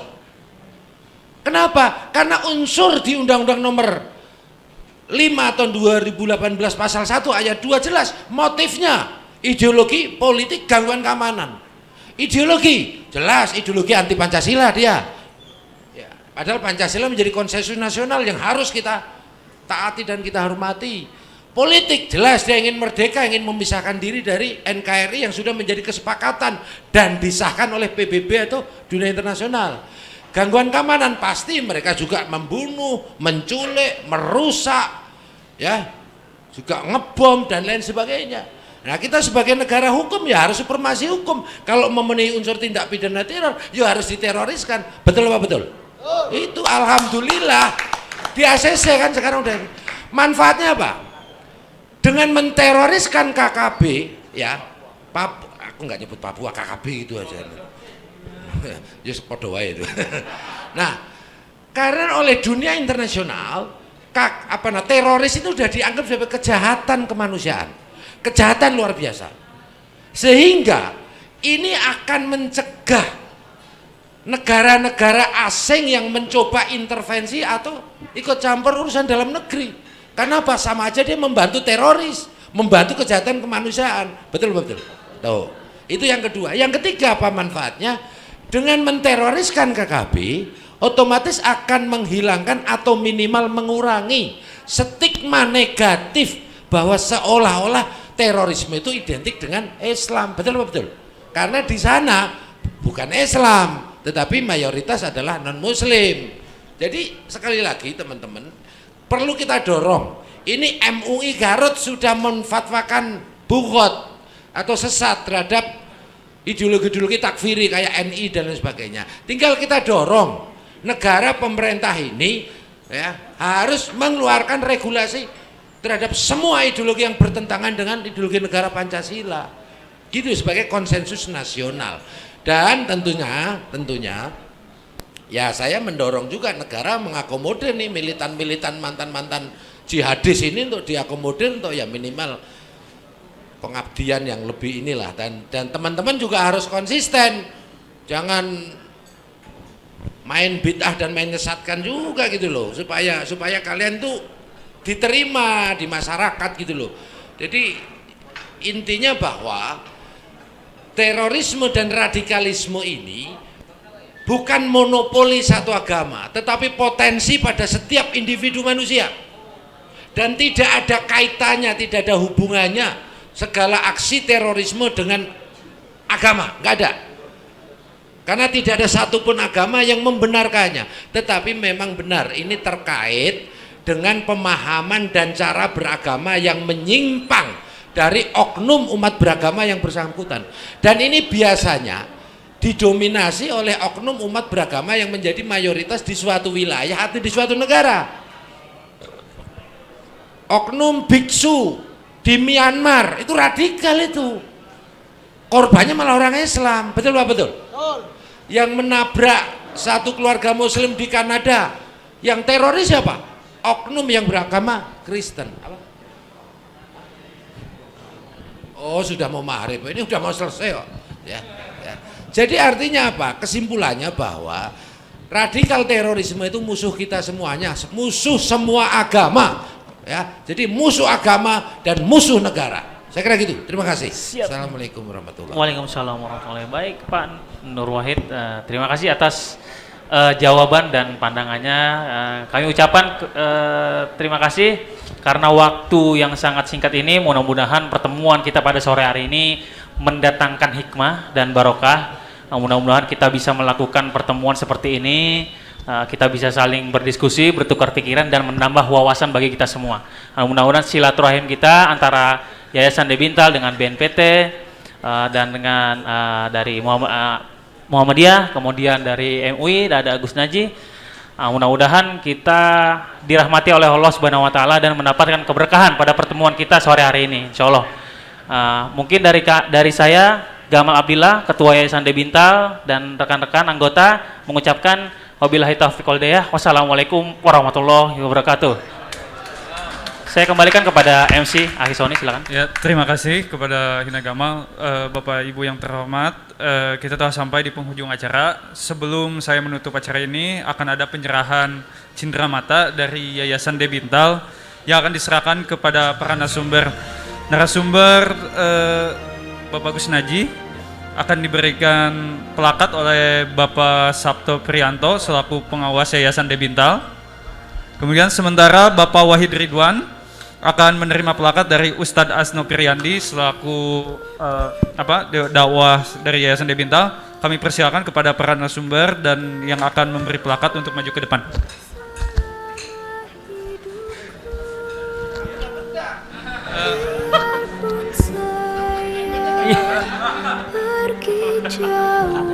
Insya Allah ada satu. Apa itu?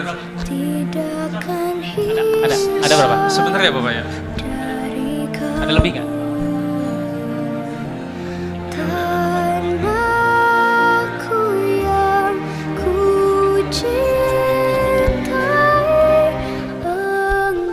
Untuk para tamu undangan, silakan memesan makanannya sambil kita menunggu azan sholat maghrib.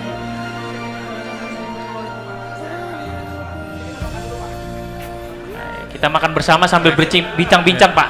Kemudian Bapak Wahid Ridwan oleh Pak Ustadz Asnop.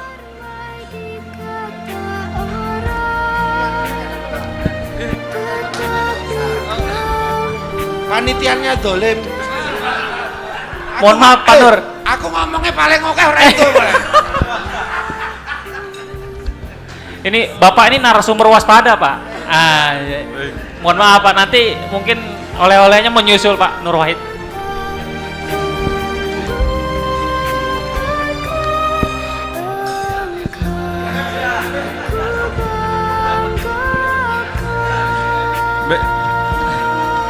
Baik Bapak Ibu sekalian, akhirnya acara ini saya tutup dengan ucapan terima kasih atas kehadiran dan dukungannya, serta mohon maaf atas segala kekurangan dalam penyelenggaraan kegiatan pada sore hari ini. Wabillahi taufik wal hidayah, wassalamualaikum warahmatullahi wabarakatuh.